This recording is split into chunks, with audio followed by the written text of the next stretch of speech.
My name is Logan Turner. My name is Jamie McKnight.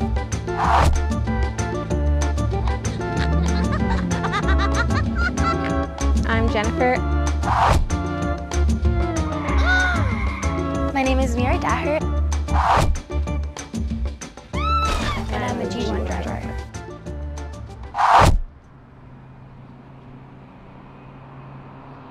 What is defensive driving? The way I put it is drive like everybody else is out to kill you.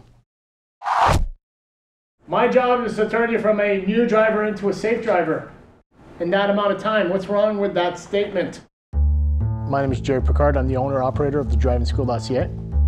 It's not enough. And the problem is, as a new driver, so when you sign up for driving school, the concept behind it is a full defensive driving course. The big things that we work on is observation skills, behaviors, and just thinking and learning how to think defensively. Before getting my G1, I thought that the process would be a lot faster and a lot easier than it actually was because I had studied up so much and thought I knew what I was getting into. I was pretty nervous, and my sister was in it before me, and she told me it'd be boring and long, and so I just wasn't really looking forward to it. I didn't really think much of it. I didn't really realize the risks of the road and what could actually happen to me if I got in an accident or anything. I just thought it was really easy and just got in a car and drove. So we're looking right for pedestrians, right? That's the first thing we're going to do. Yeah. Okay. Then It was pretty scary. I mean, on those driving games, I'm pretty bad, so I was a little bit worried. I figured I'd be pretty bad. G1 drivers, first of all, at 16 years old, a lot of these kids should not be driving. We're giving so much responsibility to G1 drivers, but there's lots of maturity that has to happen behind the wheel, and that comes with experience. And what some of the misconceptions is that when they take driving school, it's a walk in the park. It's due to time and away you go. After driving school and actually learning to drive hands-on, it was a lot harder than I had originally expected it to be. Signal. Now, okay, couple problems. One, do you see how you're approaching this entrance and you're in the middle? Yeah, like in the middle. Good. Okay, Turn to the right. Turn sharp to the right. Turn sharp to the right. Good. Hey, you're panicking. I was in an accident as a G1 driver where I was driving on a dirt road and I just wasn't ready for that. I hadn't done driving school yet. It made driving a lot scarier for me.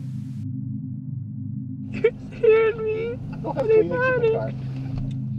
There was a vehicle entering at the same time, and unfortunately that really startled her and made her panic, and she broke down. I basically thought that he was going to hit me and crush me, and I didn't know what to do.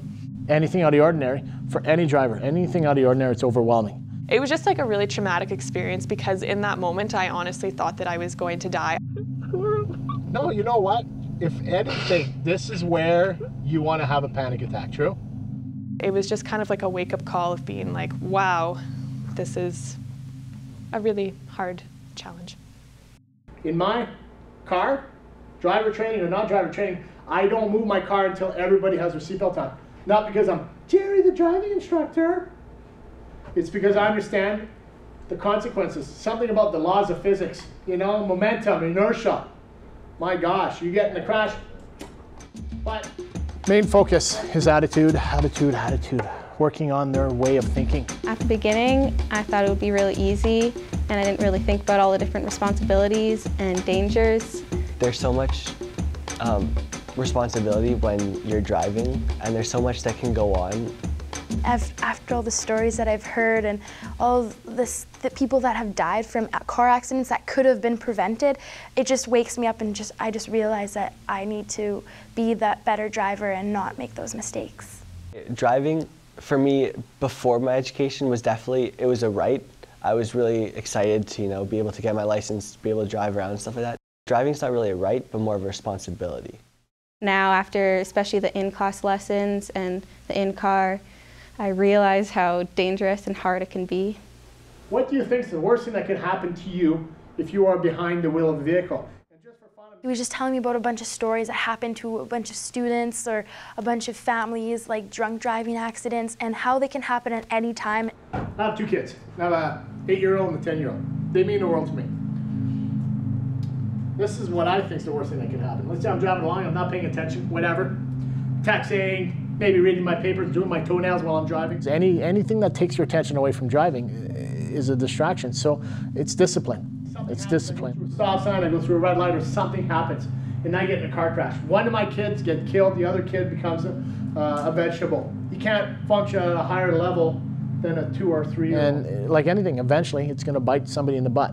In my opinion, the worst thing that could happen to an individual who is behind the wheel of a vehicle is being responsible of hurting somebody else. This stuff is real, like it actually will happen and it could happen to me. There's 2 ways of learning things. One is being taught properly, using that knowledge, going with it, or the other way is learning the hard way.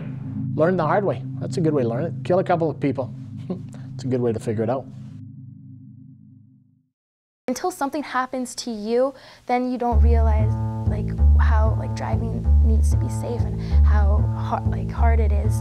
I think it's really important to learn how to drive properly because when you're learning from your parents, they learned how to drive a long time ago and a lot of things have changed. Driving is such an important part in our society nowadays to get from one place to another.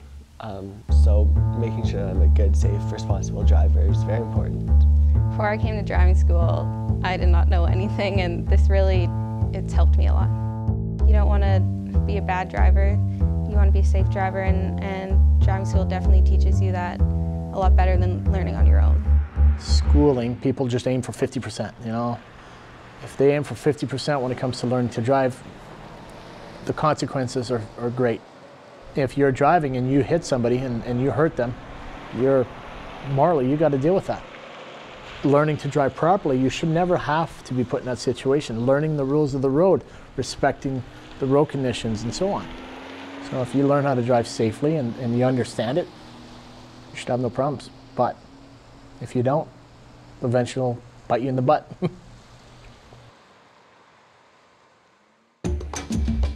Now, even I'm a much more confident driver, I think. I think that I'm now a more cautious and safe driver because now I know the hazards that can harm me when I'm driving. I've had 2 lessons so far in the car, and I can already tell that I'm starting to get a lot more confident. I would say that driving school has given me more confidence.